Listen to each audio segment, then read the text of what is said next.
Hello, F-Train Productions here, and today we're going to talk about the Staten Island Railway. I've never done a video on it except for like one 21-second video that I have to find. If I find it, it will be put in the upper right hand corner. So if I do find it and I put the link, check it out. As it stands today, the Staten Island Railway is currently a 14-mile, 21-station commuter rail line. It runs from St. George to Tottenville. But believe it or not, this was not the only line. Before we talk more about the Staten Island Railway, I would suggest checking out our Discord server. A link will be put down in the description below. Okay, so we're going to start with the history section of the Staten Island Railway. The Staten Island Railway began operation in 1860, and it used to have 3 lines. You had the mainline station, which is the current system of the Staten Island Railway with its 14 miles of track with 21 stations. But then you also had the South Beach branch and the North Shore branch. The South Shore branch ran from St. George, and it diverged from the main line at Clifton and ran to Wentworth Avenue, a similar route to the current S52 bus that runs today. The North Shore line ran from St. George and diverged right away after St. George all the way to Arlington on the North Shore. So that's where the North Shore terminal was. The North Shore line is now replaced with the S40 and to a lesser extent the S48 bus. In the 1880s, the Baltimore and Ohio Railroad took over these lines, and they were the operators of the Staten Island Railway until 1971. That's when a lot of private operators stopped their rail service, passenger rail service, and Amtrak took over a lot of the routes, whereas the MTA, they took over rail service in Staten Island in 1971. So now with the short history lesson out the way, we're going to mainly focus on the North Shore line for this video. The North Shore line was built in 1884. Well, that's the year it started construction. It was started by the Baltimore and Ohio Railroad, previously mentioned, and it was built all the way to Arlington for passenger service. For a short time, there was also service to New Jersey via this corridor, and to this very day, the North Shore line is still connected to New Jersey, but only a small portion of the line is activated to this day, and that's mainly for freight service. Passenger service on the North Shore line ended in 1953, March 31st, 1953 to be exact, and there was a lot of protests from the North Shore residents about this, and there was also protests for the South Beach branch, but those 2 lines would end service on the same day. Passenger service technically did not end on the North Shore line until 2010, and that was service to the Ballpark station that opened in 2001. It used a portion of the North Shore, but it was very close to St. George. So, but by technicality, I would count it, so I put it in this video. That station closed in 2010 because of budget cuts, like everything that happened in 2010. So that was unfortunately a casualty. So service on the North Shore line for regular passenger service, it ended in 1953, and for events, it ended in 2010 with the closing of the Ballpark station. So with the ending of proper service on this line, residents have had to endure long rides on the S40 and S48 buses, and also other routes like the S66, for example. These are all bus routes, and that some of them have limited service, some of them do not. The S40 and S48 have the S90 and S98 limited buses respectively, but these only run on peak hours and do not run all day. In addition, some of these routes are also unreliable, like the S40.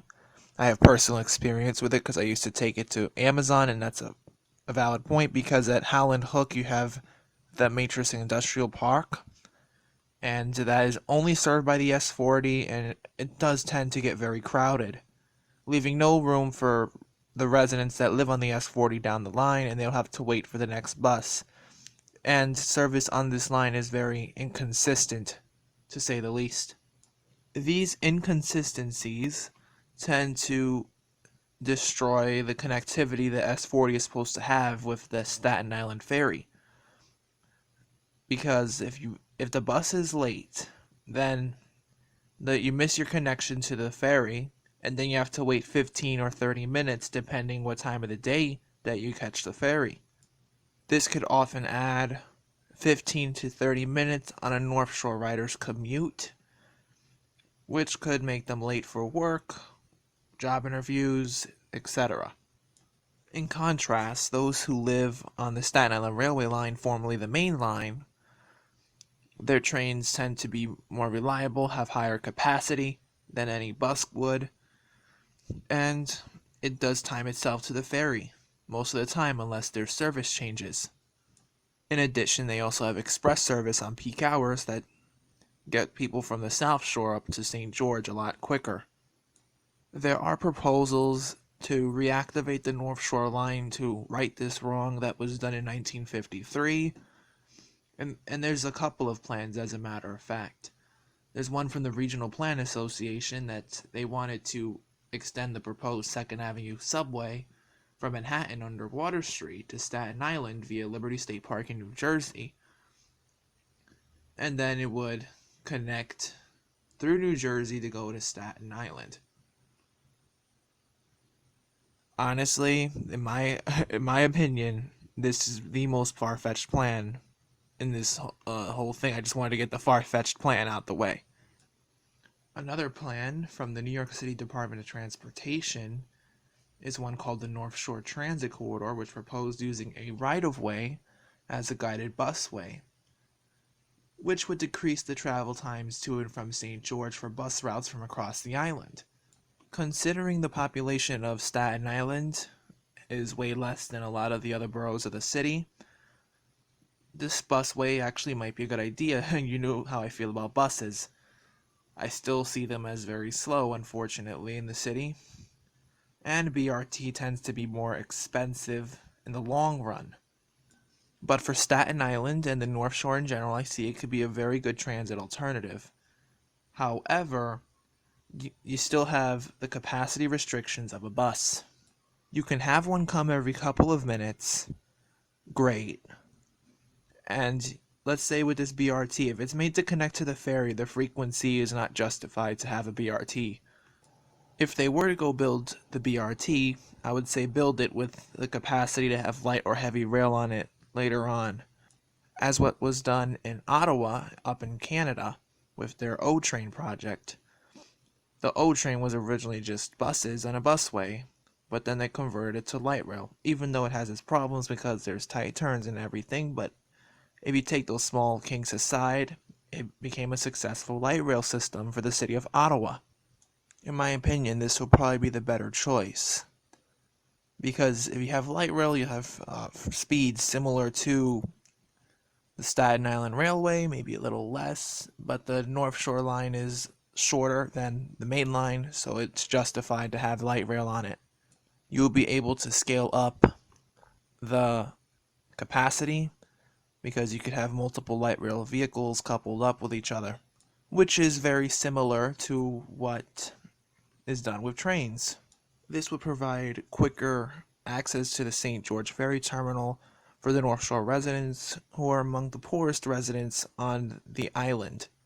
This would provide equitable transit access, as is done for the more wealthy South Shore. And quite honestly, the Amazon near the old western end of the North Shore line should really spur some new development in the region, so it would make reactivating the North Shore line for passenger service even more justified, in my opinion.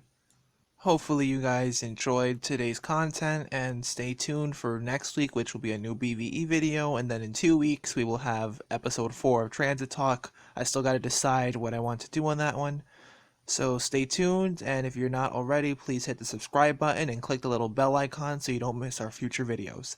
Thank you and have a nice day.